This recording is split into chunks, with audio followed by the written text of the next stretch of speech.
Mencintai makanan. Sebelum kepulangan ke negara masing-masing, mereka kembali sarapan bersama di meja makan besar. Ini adalah suasana yang sangat disukai oleh Oma, di mana dia bisa melihat cucu-cucunya tumbuh dengan penuh kebahagiaan. Mereka tersenyum, tertawa, dan saling melemparkan candahan. Hanya ini yang Oma inginkan sejak dulu. Di mana sekarang Sebastian tengah mengusap sudut bibir bayi gembrotnya dan juga memotongkan daging untuk sang adik tiri yang pernah dibencinya. Senyuman dan tawa Nana membuat mata Sebastian berbinar. Ya, dia berada dalam pelukan perempuan yang tepat, tegas, berwibawa, dan juga sedikit dipenuhi emosi. Itu menyeimbangi Sebastian yang sering berulah. Beralih pada Luke, pria monoton yang selalu membuat Oma khawatir. Dia tidak menulis jalan hidupnya sendiri, dia selalu dikendalikan oleh sang kakek di mana dirinya harus dipaksa dijodohkan. Namun Oma senang, kini Luke berakhir dengan sosok Rara yang seharusnya menjadi pembantu dari istrinya. Rara adalah orang yang ceria, dia pandai melukis kebahagiaan dalam hidup monoton Luke.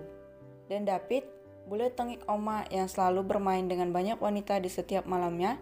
Oma pikir dirinya akan salah dalam mendidiknya, di mana dia selalu mabuk, keluar malam, dan menghabiskan banyak uang. YOLO adalah moto hidup David sebelumnya. Namun setelah bertemu dengan Lily yang lemah lembut, David menjadi lebih baik dalam segala hal. Kelembutan dan kepolosan Lily tidak pernah berubah.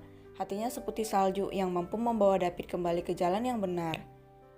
Melihat cucu-cucunya tumbuh dengan keluarga, mereka membuat Oma meneteskan air mata kebahagiaannya. Aku dan Luke akan berlibur ke Jepang bersama dengan Lukas juga. Sebastian yang akan membayar. Benar kan, Dad? Tanya Rara. Luke menyeringai. Terima kasih atas hadiah yang kau berikan, Nana. Aku juga berterima kasih padamu karena memberiku kapal pesiar yang aku inginkan, ucap David menatap Sebastian dengan senyuman miringnya, yang mana membuat Lily mengusap tangan suaminya demi menghentikan kejahilannya. Oma juga ingin menambah perhiasannya, Bas. Lakukan saja, Oma, uangku banyak, ucap Sebastian dengan helaan napasnya. Bagaimana dengan kami? Tanya Ares yang ikut berbicara dengan orang dewasa, membuat Luke mengerutkan kening. Bagaimana apanya?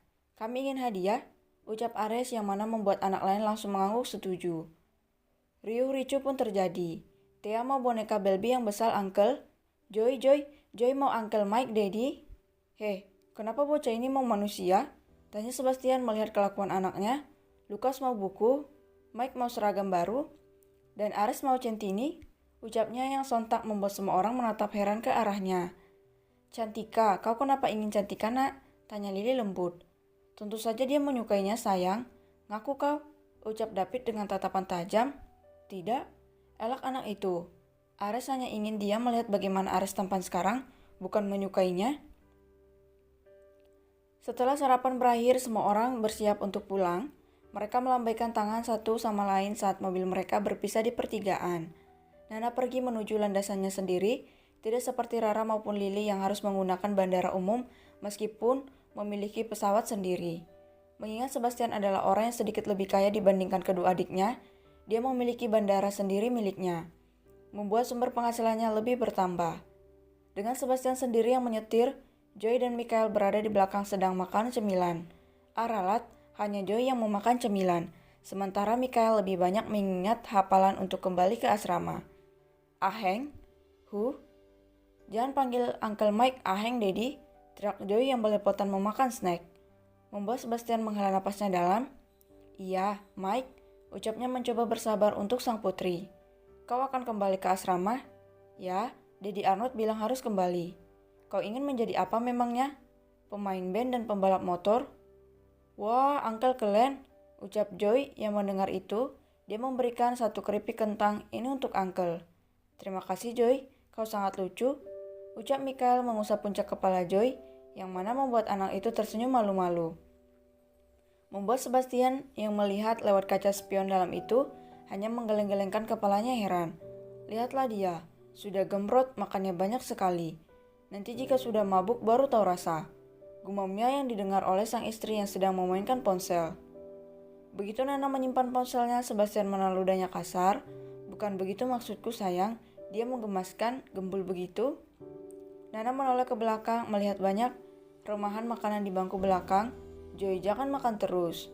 Joy lapar, nanti mabuk lagi baru tahu rasa. Sudah sini. Gak mabuk, bentar lagi sampai di bandara jadi boleh makan. Nana berdecak melihat anaknya itu terus saja membantah. Bayangkan saja, anak usia 3 tahun berat badannya sudah 24 kilo, doyan makan. Joy selalu diam-diam mengambil makanan saat semua orang tidur. Bahkan, dia melewati laser pendeteksi dengan hebat hanya untuk makanan. Oma barusan mengirim teks. Apa katanya? Tanya Sebastian. Lily melahirkan, tapi Oma meminta uang yang dikirim sebagai gantinya. Yang mana membuat Sebastian membulatkan matanya. Lily melahirkan. Mereka tidak ingin kita ke sana. Mereka bilang ingin uang. Pasti Oma yang bilang.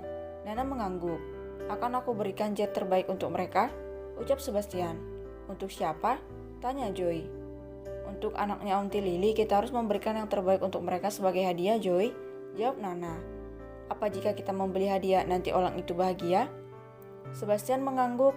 Iya, apalagi jika itu benda yang paling berharga, sesuatu yang sangat berarti. Kalimat itu membuat Joy menatap Oreo yang ada di tangannya. Tinggal satu, tapi dia mengelurkannya pada Mikael. Uncle, ini untukmu. Ini adalah oleh telail. Mungkin ini anak makanan, tapi ini sangat enak. Dengan krim di tengahnya, begitu manis dan enak. Rasa coklatnya bisa membuat bahagia. Sangat manis, manis juga. Ucap Joy melambat saat melihat Olea di tangannya. Juga apa?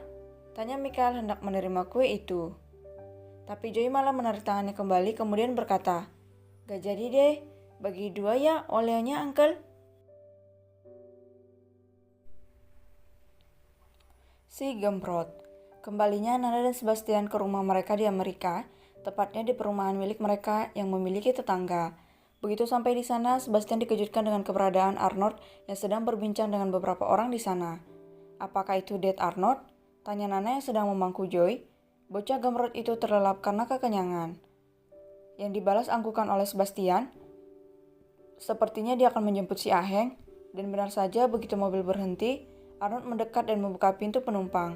Astaga, bocah ini juga tidur. Bangun Son, kau harus pulang. Lusa kau akan kembali ke asrama. Secepat itu? Tanya Sebastian yang dibalas anggukan oleh Arnold. Mana Nana? Ke dalam, Joy tidur. Son bangun, ayo. Dan akhirnya Mikael membuka matanya. Dia menguap sebelum akhirnya menatap sosok yang tidak asing di depannya. Dad? Ya, ayo kita pulang. Kau harus ke asrama lagi lusa. Mike harus berpamitan pada Joy. Joy tidur? Ucap Sebastian yang baru saja turun dari mobil. Tidak apa-apa, nanti akan aku beritahu. Kalau begitu Mike akan berpamitan pada Karina. Ucapnya kemudian berlari ke rumah yang ada di samping Sebastian. Membuat Arnold menggelengkan kepalanya heran dengan tingkah Mike. Apalagi kini dia sudah berusia belasan tahun, tetap saja menyukai perempuan tetangganya Joy itu. Dad, sampai kapan dia akan berada di asrama? Sampai lulus SMP atau SMA mungkin. Kenapa? Itu sekolah asrama biasa, bukan sekolah khusus, ucap Sebastian yang penasaran.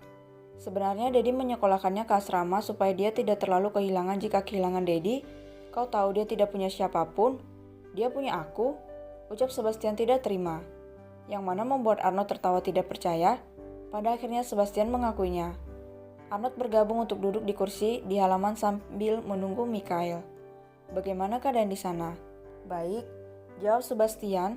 Oma tidak pernah lepas dari namanya uang.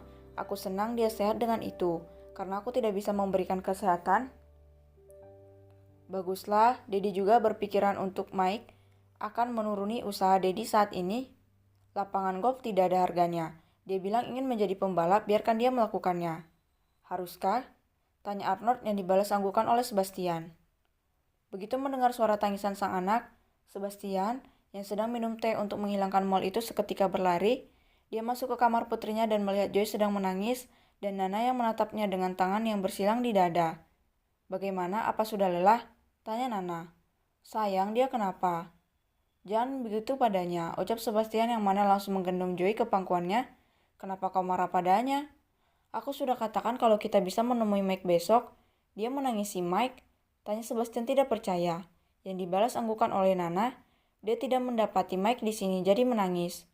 Joy, mau bertemu Uncle Daddy, Hicks. Astaga, si Aheng menyusahkan saja. Jangan panggil Aheng, teriak Joy tepat di telinga Sebastian. Astaga, iya. Sebastian mengusap telinganya, jangan menangis, ayo mandi dulu, terus nanti makan malam. Mandinya mau sama Mommy aja, ucap Joy menatap malu-malu pada Nana. Kemudian dia tersenyum. Ya Mommy ya. Bilang saja kau takut kalau Daddy mau menggosok punggungmu kuat-kuat, iya kan? Tanya Nana mengambil alih Joy dari pangkuan Sebastian, yang mana membuat bayi gemrot itu hanya tertawa. Astaga, berat. Sekali kau sungguh berat. Ucap Joy yang tidak pernah ingin berhenti makan. Mommy akan merendammu. Pakai aromaterapi ya, Mom. Ucap Joy dengan senyuman menampilkan pipi gembulnya. Iya. Aku akan memandikannya dulu, Mas. Nanti mandikan Mas juga ya, sayang. Soalnya Mas capek mau direndam juga. Hili, iya nanti direndam sekali dicuci. Ucap Nana melangkah ke dalam kamar mandi membuat Sebastian tertawa di sana. Nana mendudukkan Joy dulu di wastafel. Ayo gosok gigimu sendiri, bisa kan? Joy mengangguk dan mengambil sikat gigi miliknya juga pasta gigi. Sudah biasa melakukan ini. Rambut Mommy kenapa?